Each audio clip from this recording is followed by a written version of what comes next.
колеги пратеници, господине заменик министер, како што кажав на самиот почеток на расправата по овој втор ребаланс на буџетот за 2016 година, ние како опозиција се решивме да поднесеме 11 амандмани, со кои што сакавме да покажеме дека има и поинаков начин со кој што може да се обезбедат паричните средства потребни за обештетување на поплавените граѓани за поплавите што се случија на 6 август во делот на Скопје и Тетово. При тоа со овие 11 амандмани предлагаме да се обезбедат 27 милиони евра, кои што би се внеле во ставката постојани резерви и од однив би се вршело обештетувањето на настраданите семејства за да им се надоместат штетите, а не би се користеле депозитите од евроврзницата, бидејќи сметаме дека во буџетот постои доволен простор да не ги трошиме парите од евроврзницата и да се доведеме во ситуација повторно да мораме да взимаме евроврзници или кредити, бидејќи на нив се плаќа камата, која што за жал за Република Македонија ќе биде се поскапа и поскапа, бидејќи кредитните агенции, конкретно последниот пат кредитната агенција Фич го намали за жал кредитниот рейтинг на Република Македонија од BB+ на BB, што е една негативна референца во надолна линија, а сега гледаме дека и некои од банките имаат намален кредитен рейтинг, но тоа е дел кој што се однесува на монетарниот сектор и Народна банка ќе си ги преземе мерките доколку има потреба. Ова се однесува на кредитите кои што треба да ги земе државата.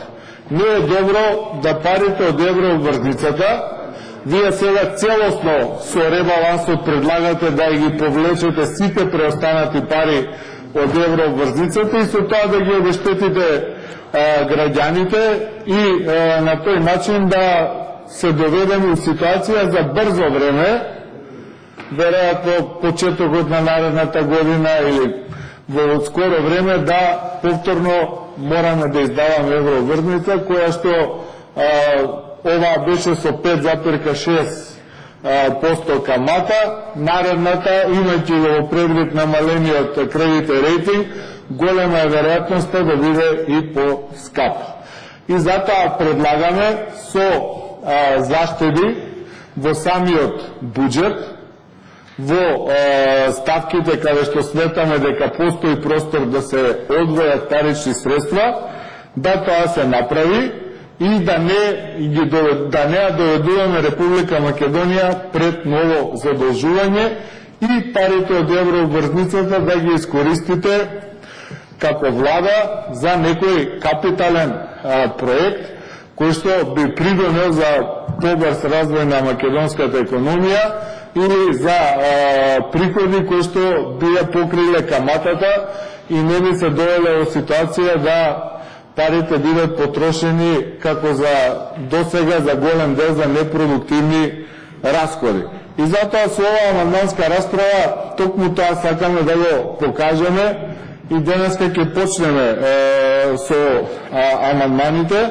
Овој прв амандман се однесува на тоа да предлагаме да 30 милиони денари се скратат од Дирекцијата за технолошко-индустријски развојни зони во делот на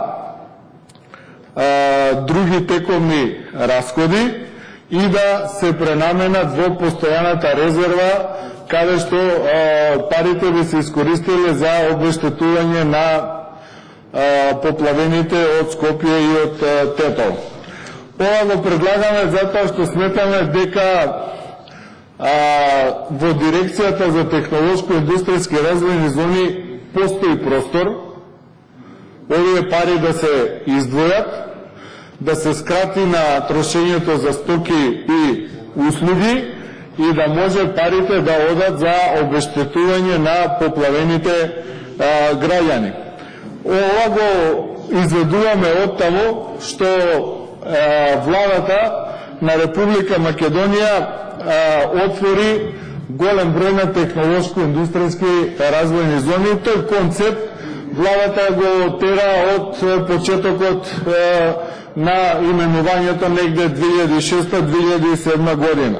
Меѓутоа, сведоци сме дека во голем дел од овие технолошко-индустријски развојни зони, за жал дел од нив постојат само на хартија, дека се формирани, а дел, иако е започната одредена активност, нема инвеститори. Најмногу се дебатирало овде во собрание за технолошко-индустријската развојна зона во Тетово. Таму, колку што знаеме, нема инвеститори. Потоа за технолошко-индустријската развојна зона во Липково.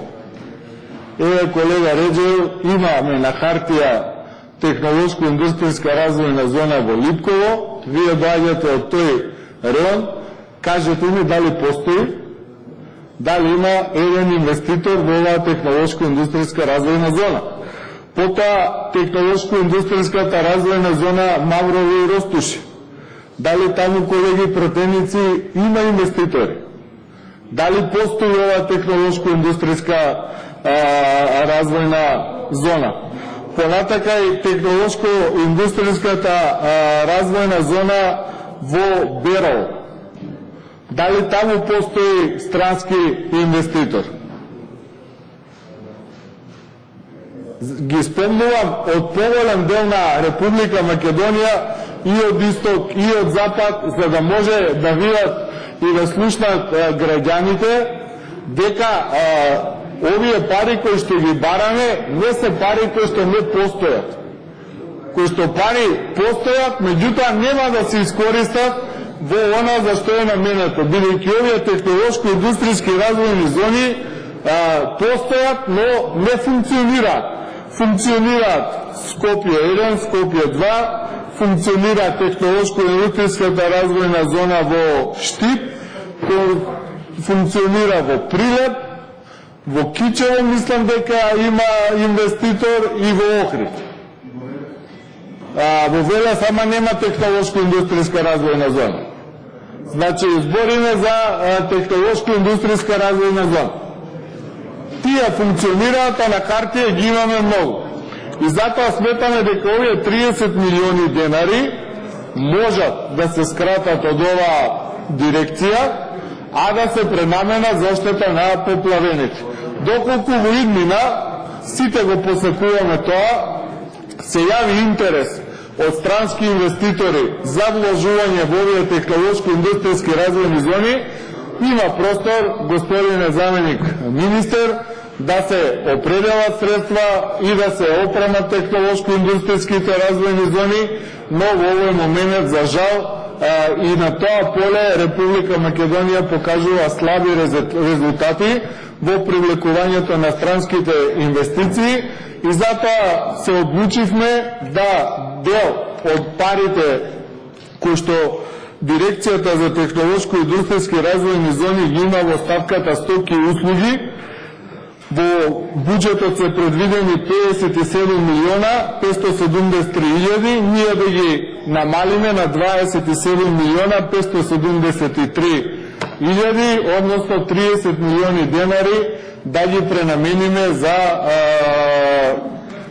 оштета на поплавените во Скопје и во Тетово, се со цел, како што кажав, основната интенција ние да спречиме или да не се доведеме во ситуација брзо да владата мора да издава нов заем да бара преку еврообврзница или на домашниот пазар и на тоа да плаќаме камати. Овие пари не се оданочени со камата, не се оптеретени со давачки и на тој начин ќе можеме да поминеме со помалку расходи, а од друга страна да се обезбедат доволно парични средства за обештетување на поплавените во Скопје и во Тетово. Благодарам.